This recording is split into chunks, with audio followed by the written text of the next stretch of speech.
Herkese selamlar. Bugün ihracat satışta kariyer yapmak için 3 tane gerekçeden bahsediyor olacağız arkadaşlar. Tabii burada birkaç tane noktaya değinmek gerekiyor. Bu gerekçelere, sebeplere başlamadan önce. İlk olarak şunu sorgulayabilirsiniz. Ya hani benim bölümüm çok da ihracat satışla ilgili değil. Hani niye böyle bir şeye geçiş yapayım? Ya da niye bölümümle ilgili işlere yönelmeyeyim kariyer imkanı olarak? Elbette bunu da tercih edebilirsiniz. Yani bölümünüzle ilgili işlerde gayet fark yaratmanız mümkün. Ama biz istiyoruz ki kariyer planlamasında bu süreç boyunca başka imkanları da değerlendirin. Yani olay tek boyutlu değil. Ve artık dünya genelinde mezunlar mezun oldukları bölümlerin %50 başka alanında işler yapıyor. Dolayısıyla bunu bir zorunluluk değil, bir mecburiyet değil, bir alternatif gibi düşünün. İhracat satışta kariyer yapmayı. Ve bunun akabinde bir de şöyle bir şey var. Elbette bu imkan, bu kariyer imkanı çok parlak, çok potansiyelli ama herkese uygun değil. Bunu da baştan kabul etmek gerekiyor. Yani bazıları vardır, satışa daha uygundur profil olarak. Yurt dışında birilerine bir şey anlatmaya, sunum yapmaya daha isteklidir. Elbette bu noktada o arkadaşlar için daha güzel bir imkan olabilir. Ama ben şunu iddia ediyorum ki kimse bunu doğuştan öğrenmiyor. Daha doğrusu doğuştan bu şekilde doğmamış olanlar, satışçı olarak doğmamış profildeki arkadaşlar bunu direkt silmesi gerekmiyor. Bunu söylemek istiyorum. Yani satış aslında hem doğulan bir şey, doğuştan da vardır kimilerinde ama kimileri için de öğrenilebilen bir şey olduğunu düşünüyorum. Peki niye ille de ihracat satış, niye ille de yurt dışı satış? Yani yurt dışı satış da aynı imkanları sağlamıyor mu? Belli açılardan yine getirileri olabilir. Hem maddi anlamda hem tatmin getir manevi anlamında. Ama bence yurt dışı odaklanmak, ihracat tarafında fark yaratmaya çalışmak size getirisi çok daha fazla olacaktır. Çok daha eksponansiyel bir getiri sağlayacaktır. Şimdi bu uyarıları yaptıktan sonra ilk artıyla başlayalım arkadaşlar. İhracat satışın size getireceği ilk nokta, ilk artı döviz bazlı kazanç. Şu anda Türkiye'de herhangi bir işte çalıştığınızda bu bölümünüzle ilgili olabilir ya da diğer bölümlerle ilgili olabilir. Elde edeceğiniz para hep TL üzerinden olacak ve bu uzun vadede biraz açıkçası kariyer planlamasını frenleyebilir. Burada enflasyon etkisi önemli. Bu bir başka boyut. Bunun haricinde şirketlerin karlılığı zaten daha düşük oluyor ister istemez. Buradan bir yine sıkıntı yaşanabiliyor. Dolayısıyla hep belli bir sarmalın içinde yer alıyoruz. Dolayısıyla bizim kariyer hayatımızda mümkün olduğunca döviz bazlı kazanmayı düşünmemiz ve hedeflememiz gerekiyor. Bunu sadece ihracat satış için söylemiyorum. Yani yapacağınız bölümünüzle ilgili işlerde de söylüyorum bunu. Mesela mümkün olduğunca YouTube yayınlarını ele alın. YouTube'u yurt dışındaki insanların izlemesini sağlayın bir şekilde altyazıyla vesaire. Ve bunun akabinde onlara bölümünüzle ilgili yurt dışı merkezli bir hizmet sağlayın mesela. Bunu geliştirebilin. Bu da bir başka imkandır. Ama ne iş yapıyorsanız yapın bir şekilde globale imza atmak, globale açılmayı düşünmek önemli. Çünkü Türkiye 80 milyonluk bir pazar, 85 milyonluk bir pazar ve bunların içinde sizin hedef pazarınız taş çatlasa 2 milyon kişi olur. Herhangi bir ilgi alanından bahsedersek. Ama bunu dünya çapında düşündüğünüzde çarpı 20 çarpı 30 olarak ele alıyorsunuz. Dolayısıyla 30 kat daha büyük bir pazara ulaşma imkanı varken ve bu parayı, bu 30 kat daha büyük insanlardan parayı döviz bazlı kazanma imkanınız varken bence arkadaşlar mutlaka bu imkanları göz önünde bulundurmaya çalışın. Ve ihracat satışta yine şöyle bir artı var ki burada aslında bir nevi hissedar gibi para kazanıyorsunuz. Yani maaş zaten veriliyor belli bir oranda ama bu genelde düşük tutulur. Onu da söyleyeyim ihracat satışta. Aslında yurt içinde de böyle ama satışın genel kariyeri bu. Ama mesela satış kariyerinde size verilen primler özellikle daha tatmin edici olacaktır. Özellikle de böyle bölümünüzle ilgili hizmet, servis, yazılım, işte ürün bunları bulup onların satışında fark yaratırsanız çünkü işin tekniğini daha iyi biliyorsunuz bölümünde okuduğunuz için. Buralarda çok daha yüksek getirilere daha kısa sürede ulaşmanız mümkün. Ama tabii burada bir noktaya da dikkat etmek gerekiyor. Yani bizim buradaki önceliğimiz sizin kısa sürede bir an önce çok büyük bir dolar işte kazanan olmanız değil. Amacımız sürdürülebilir olarak uzun vadede iyi bir kazanç yapısı, iyi bir kazanç modeli elde etmek.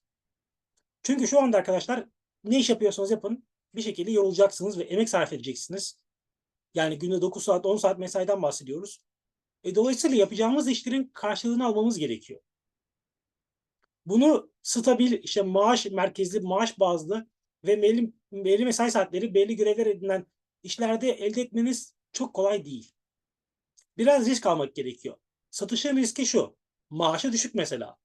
Bugün diğer birimlere bakın, pazarlamaya, işte belki biraz daha İK'ya, üretime, hangi birimlere bakarsanız bakın ya da işte diğer servis hizmetlerine, hepsinde maaş eksenine bakarsak satışın parası düşüktür. Saf maaş olarak. Bu bir risktir mesela. Diyebilirsin ki ben uğraşmak istemiyorum primlerle vesaire, ben sadece maaş alacağım. Ama satışta elde edilen imkanlar uzun vadede seni çok başka yerlere getirebilir. Ve döviz bazlı kazancın haricinde bir de şu imkan var. Bizim hep savunduğumuz bir ilke bu. Biz diyoruz ki bir kere yaptığın bir şeyden sürekli pazar kazanmaya çalış. Nedir bu? Mesela bir video yap ve ömür boyu bunun reklamlarından para kazan. Ya da bir yazılım kodu yaz, işte ömür boyu bu kod üzerinden para kazan. Satışta da bu var.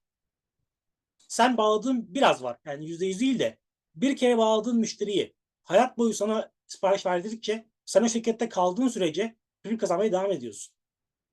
Şöyle düşün, işte Hollanda'daki X bir firmaya mal gönderdin. İşte ayda bir konteyner, iki konteyner ya da bir tır, iki tır. O müşteri her ay senden aldıkça ya da yılda 2 kere aldıkça, yılda 3 kere aldıkça sen her seferinde kendi primini almaya devam ediyorsun. Bu çok değerli bir imkan. Çünkü o şirketi idare etmek için ya da en azından o şirketi yerine kazanmak için bir şey yapmıyorsun aslında. İşte ara sıra ufak hediyeler gönderirsin. Ara sıra ufak mesajlar, diyaloglar vesaire kurarsın. Müşteri memnuniyeti açısından ve hayatını devam ettirirsin. Ne oluyor? Burada o yeni dünyanın kariyer trendlerini uyguluyorsun aslında. Bir kere yapıp hep ondan para kazanmaya devam edebiliyorsun. İhracat satıştaki bir diğer kritik nokta arkadaşlar, düzenli olarak yurt dışına gitme imkanı. Bu da yine bence çok kritik ve gerçekten olmazsa olmaz imkanlardan bir tanesi. Şu anda Türkiye'de kaldığın sürece gelişme fırsatın da daha az, network'ün de daha az ve diğer boyutlarda aynı şekilde belli bir skalada kalıyorsun. Bu sadece Türkiye ile ilgili değil. Yani herhangi bir ülkede sadece o ülkeye bazlı, o ülkede kalan işler yaptığın sürece gelişim imkanın, farklılaşma imkanın daha az oluyor. Bunun yerine sürekli olarak dünyanın bambaşka yerlerine gidebilme, oralardaki insanlarla, müşterilerle yeni diyaloglar kurabilme imkanı bence çok kıymetli. Bu pazar araştırması imkanıyla olabilir. Bunun akabinde işte fuarlar ya da işte diğer başka unsurlar, bütün bunları değerlendirip yurt dışında yer alma imkanını bence arkadaşlar mutlaka hayatınızın bir yerinde yer edindirin. Ha, bu gezilerde kendi hayatınızı tabii ki ön plana almıyorsunuz. Yani özel hayat gezilerinden vesaire ziyade iş için gidiyorsunuz oraya belki. Ama illaki yani bugün Türkiye'deki şirketlerin yarısından fazlası sizin orada bir gün daha fazla kalmanızı ya da işte bir gün daha fazla bir yerlerde gezmenizi çok da sıkıntı yaratmayacaktır. Özellikle de böyle şirket için değerli, iş yapan, bir şeyler üreten bir insansanız onlar size bir iki gün izni zaten muhtemelen kendileri gönüllü olarak vereceklerdir. İtalya'ya gittin şu fuara, git Milano'da da bizim için gez bir gün daha deyip parçanı zaten vereceklerdir. Ki çoğu zaten bu konuda euro bazlı, işte dolar bazlı şey veriyor. Günlük yemeği veriyor orada geçirmen için. Bu imkanların her birisi size çok değerli uzun vadeli getiriler sağlayabilir. Bunu sadece şey olarak düşünmemek lazım. Yani ben oraya gittim ve işte yurt dışını gördüm, gezdim değil. Orada tanıştığın insanlarla beraber aslında çok başka bir değer de oluşturabilirsin. Çok farklı yeni iş imkanlarını görebilirsin. Sen mesela A ürünü satıyorsun yurt dışında. Gittin orada işte B ürünü satan birisiyle tanıştın. Belki birlikte beraber ortaklaşa zihniyetle C ürünü geliştirebilirsiniz beraber. Ya da beraber yeni pazarlar keşfedersiniz örneğin. Özellikle know-how anlamında bence yurt dışı, Batı Avrupa başta olmak üzere işte biraz Kuzey Amerika'da böyle, Asya'da da aynı şekilde. Buralarda çok acayip iş imkanları, acayip işbirliği imkanları, distribütörlük imkanları doğuyor arkadaşlar. Dolayısıyla eğer gerçekten bu konulara kafa yoran ve o satış yapmak istediği, ihracat satışta yer almak istediği alanla ilgili tutkulu arkadaşlar mutlaka bir noktadan sonra fark yaratacaktır. Ama şunu söylemek gerekiyor tabii ki. Bu kolay bir süreç değil. Yani bunu baştan belirtmem gerekiyor.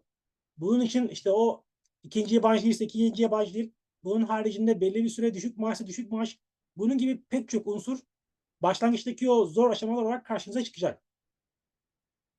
Üçüncü ve son bence yine kritik artıysa ihracat satışın sunduğu global kariyer imkanı. Bugün Türkiye'de yapılan işlerin, mesleklerin yine aynı şey söylüyorum. Sadece Türkiye için değil bu. Yani Hollanda'daki de bu şekilde ya da işte ne bileyim Meksika'daki de bu şekilde.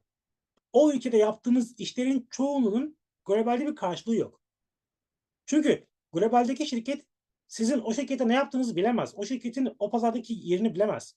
Belki siz niş bir alanda gerçekten çok katma değerli bir şirkette çalışıyor olabilirsiniz. Herhangi bir departman için söylüyorum bunu, satış için değil. Ama Meksika'daki bir şirket onu bilemez. Ya Amerika'daki şirket nasıl bilecek onun sizin için çok değerli olduğunu? Veya şunu söyleyeyim. Avrupa'da olsun başvurduğunuz şirketler ve onlar sizi tanıyor olsun. Tanıyor bile olsa diyebilir ki ben senin vizen için niye uğraşayım? Bu biraz Türkiye'sel bir sorun. Türkiye ile ilgili bir sıkıntı. Diğer ülkelerde de böyle ama. Bu sefer ne yapıyor mesela Avrupa için söyleyecek olursak Schengen olmaya olanları mümkün olduğunca almaya çalışıyor. Türkiye'den en fazla işte yazılım vesaire almaya çalışıyor ki onların çünkü muadili yok. Burada arkadaşlar satışın bir diğer artısı da tıpkı yazılım dünyasında olduğu gibi biraz endüstriyel tasarımda olduğu gibi şirketlerin katma değerli bulduğu biri haline gelmeniz. Yani satışta fark yaratıyorsanız özellikle niş bir alanda bu sizin bölümünüzle ilgili sektörde de olabilir, başka alanlarda da olabilir. O Avrupa'daki ya da Amerika'daki ya da başka ülkedeki şirket sizin için işte vize ise vize, pasaportsa pasaport o süreçlerde uğraşabiliyor. Çünkü diyor ki bu kişi gerçekten biliyor piyasayı. İşte MENA piyasasının en iyilerinden bir tanesi işte Kuzey Avrupa'yı çok iyi biliyor ya da işte Rusya'yı, Kafkasya'yı çok iyi biliyor. Ben diyor bu satışçıyı mutlaka almam lazım bu sektördeki bir şirket olarak. İşte bunu dedirten alanlardan bir tanesi arkadaşlar. Çünkü satışta özellikle niş, böyle sanayi, endüstri tarafındaki ama bunun haricinde bence başka imkanları da başka alanları da sayabiliriz buraya. Herhangi bir niş bir alanda yaptığınız yurt dışı satış kariyeri sizin global çapta bir değer yaratmanızı sağlayacak. Ve buraya şunu ekleyelim beraberinde. Global kariyerden kastımız evet bir açıdan bir yanıyla sizin gitmenizi gerçekleştiren bir etken. Yani yurt dışına taşınmanız için bir imkan. Bunun haricinde aslında yurt dışındaki başka insanlarla işbirliği yapmanızı sağlayabilir. Bu da bir global kariyer imkanı. Neyden bahsediyorum? Mesela siz Türkiye'de herhangi bir sektörde herhangi bir alandan çok fark yarattınız, uzmanlaştınız. İşte aynı işi belki Finlandiya'da yapan birisiyle bir ortaklık kurup, bir işbirliği kurup yine döviz bazlı kazanca kendinize getirebilirsiniz. Bu sefer dersiniz ki ben piyasada çok iyi hale geldim, çok iyi noktaya geldim. İşte ben sadece firmalar için çalışmak istemiyorum, Türkiye'deki firmalar için. Benim bir ayağım da işte Finlandiya'da olsun. Orada da şöyle bir ortalama var, işte mark. Ya da dediniz ki işte bir ayağımda mesela Meksika'da olsun. Oradan bir ortak bulunuz kendinize. İşte bunun için de devreye burada yer vermedik ama LinkedIn grupları giriyor arkadaşlar. LinkedIn'de mutlaka böyle global trading, işte küresel ticaret, yurt dışı satış bu tarz gruplarda yer alın. Çünkü burada çok fazla böyle simsar dediğimiz kişiler yer alıyor. Bu kötü anlamda söylemiyorum bunu. Bu baya şu an bir danışmanlık, bir iş yani baya başlı başına. Tıpkı futboldaki komisyonculuk gibi, işte menajerlik gibi ya da daha doğrusu. Burada da pek çok menajer var. Mesela bir üretici, Asya'daki bir üretici birine görev veriyor. Diyor ki git işte benim için MENA'yı dolaş. Bağımsız ama o şirkete bağlı değil mesela. Ve MENA bölgesinde işte Dubai, Abu Dhabi'de işte vesaire Cidde'de şurada burada elde ettiği bütün müşteriler üzerinden bir para kazanıyor. Ve bu danışman modeli, danışman komisyonu her ne diyorsak buna giderek daha da ihtiyaç duyuluyor. Ve Türkiye'nin bence artısı şu bu noktada arkadaşlar. Türkiye'deki ürünler hakikaten dünyanın pek çok üreticisine göre çok kaliteli aslında. Bakmayın bence hakikaten çok ucuza veriyoruz. Pek çok sanayi üründe. Bunu direkt görmüş, geçmiş bilgi olarak söylüyorum sizlere. Yani aslında Türkiye'deki ürünlerin kalitesi pek çok anlamda, pek çok endüstri ürününde Avrupa ile mukayese edilecek seviyede. Ama işte orada bir marka değeri olmadığı için, bir danışman kültürü çok fazla yaygınlaşmadığı için dünya genelinde maalesef aslında Asya ülkelerinin ürünleriyle çoğu zaman aynı yerde kefe koyuyoruz. Ha tabii ki Asya'da da çok kaliteli üst seviye ürünler vardır ayrı konu. Ama onların orta alt ürünleriyle aynı seviyede kıyaslıyoruz. Sıkıntı burada aslında. Ve sizler aslında buradaki bu eksiği görüp bu eksiğe yoğunlaşarak kesinlikle çok farklı kariyer unsurlarını, çok farklı kariyer imkanlarını beraberine getirebilirsiniz arkadaşlar. Benim anlatacaklarım genel olarak bu şekilde. Bence ihracat satışı kesinlikle pek çok potansiyel barındırıyor, pek çok kariyer imkanı barındırıyor. Ama tabii ki herkes için uygundur diyemem. Bu biraz tartışmalı olur. Sizin yapınız uymayabilir, sizin kariyerinize, beklentinize uymayabilir. Elbette buna saygı duymak lazım. Ama bence arkadaşlar bu gibi kariyer imkanlarını mutlaka düşünün. Yani bunlar üzerine biraz istişare yapın. Mümkünse bu konularda işte gidin bir şirketlerde staj yapın mesela 3 ay 4 ay. Bir ambiyansı görün mesela sistemi görün mekanizmayı görün. Belki orada ihracat satış direkt ilginizi çekmeyecek ama o yapıdaki başka unsurlara dikkat edeceksiniz. Belki satış değil de operasyonda başka şeyler göreceksiniz kendinize ait. Bütün bunları görmek için Özellikle üniversite döneminde ve yeni mezun olduktan sonra o 1-2 yıllık sürede mutlaka bunları değerlendirin arkadaşlar. Bu gibi başka değerlendirmenize verdiğimiz yeni imkanları da paylaşıyor olacağız. Önümüzdeki videolarda görüşmek üzere diyelim. Aynı şekilde son olarak şunu söylemiş olalım. Bununla ilgili merak ettiğiniz kısımlar varsa belki es geçtiğimiz vesaire illaki onları da yorumlara yazın. Yanıtlamak isteriz. Bu konuda düşüncelerinizi paylaşmak isteriz.